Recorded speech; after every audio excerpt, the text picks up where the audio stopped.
ସୃଷ୍ଟି ହେଉଛି ମହାଲକ୍ଷ୍ମୀ ରାଜଯୋଗ। 3 ରାଶି ଆରମ୍ଭ ହେବ ଗୋଲ୍ଡେନ୍ ଟାଇମ୍। ଟଙ୍କାରେ ଖେଳିବେ ଏହି ରାଶି।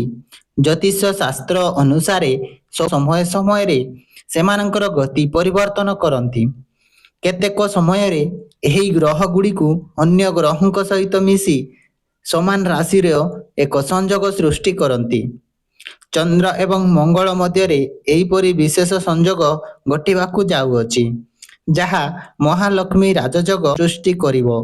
ବୈଦିକ ଜ୍ୟୋତିଷ ଶାସ୍ତ୍ରରେ ମହାଲକ୍ଷ୍ମୀ ରାଜଯୋଗକୁ ଶୁଭ ଏବଂ ଲାଭଦାୟକ କୁହାଯାଏ। ତେଣୁ ଦୁଇଟି ଗ୍ରହ ସଂଯୋଗ ମହାଲକ୍ଷ୍ମୀ ରାଜସଂଯୋଗ ସୃଷ୍ଟି କରିବ। ଏହି ଯୋଗ ବିଶେଷ ଭାବରେ ଧନ, ବିଶ୍ରାମ, ପ୍ରଗତି ଏବଂ ନୂତନ ସୁଯୋଗର ସଂକେତ ଦିଏ। ଚନ୍ଦ୍ରକୁ ମନ ଏବଂ ଭାବନାର ଗ୍ରହ କୁହାଯାଉଥିବା ବେଳେ ମଙ୍ଗଳକୁ ଶକ୍ତି, ସାହସ ଏବଂ ସମ୍ପତ୍ତି ସହିତ ଜଡ଼ିତ କରାଯାଏ। ଯେତେବେଳେ ଏହି ଦୁଇଟି ଗ୍ରହ ମିଶିଯାଏ, ଜଣେ ବ୍ୟକ୍ତିର ଆର୍ଥିକ କ୍ୟାରିୟର ସମ୍ବନ୍ଧୀୟରେ ଫଳାଫଳ ପାଇପାରନ୍ତି।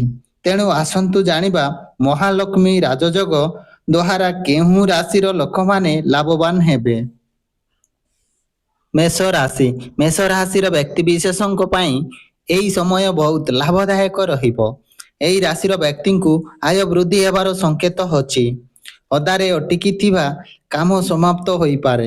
କ୍ୟାରିୟର ଓ ବ୍ୟବସାୟରେ ଉନ୍ନତି ପାଇଁ ସୁଯୋଗ ଆସିବ। ନୂତନ ଦାୟିତ୍ୱ ଆସିପାରେ। ବଡ଼ ଚୁକ୍ତିକର ଲାଭ ପାଇପାରନ୍ତି। ସନ୍ତାନ ସୁଖ ପ୍ରାପ୍ତ ହେବା ସହ ପାରିବାରିକ କ୍ଷେତ୍ରରେ ଭଲ ସମୟ ବିତାଇ ପାରିବେ।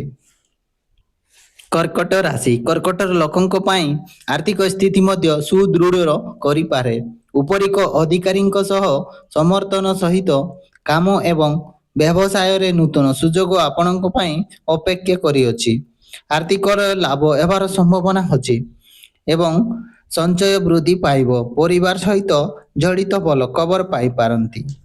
ବିଛା ରାଶି। ବିଛା ରାଶିର ଜନ୍ମ ହୋଇଥିବା ଲୋକଙ୍କ ପାଇଁ ଏହି ଯୋଗ ସକାରାତ୍ମକ ଆଣିପାରେ। କ୍ୟାରିୟର ଉନ୍ନତି ପାଇଁ ସୁଯୋଗ ଆଣିପାରେ।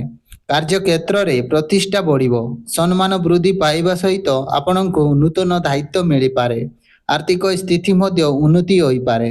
ତେଣୁ ଏହିସବୁ ରାଶିର ବ୍ୟକ୍ତିବିଶେଷମାନେ କମେଣ୍ଟରେ ନିଶ୍ଚୟ ମହାଲକ୍ଷ୍ମୀଙ୍କୁ କମେଣ୍ଟରେ ନିଶ୍ଚୟ ଜଣାନ୍ତୁ।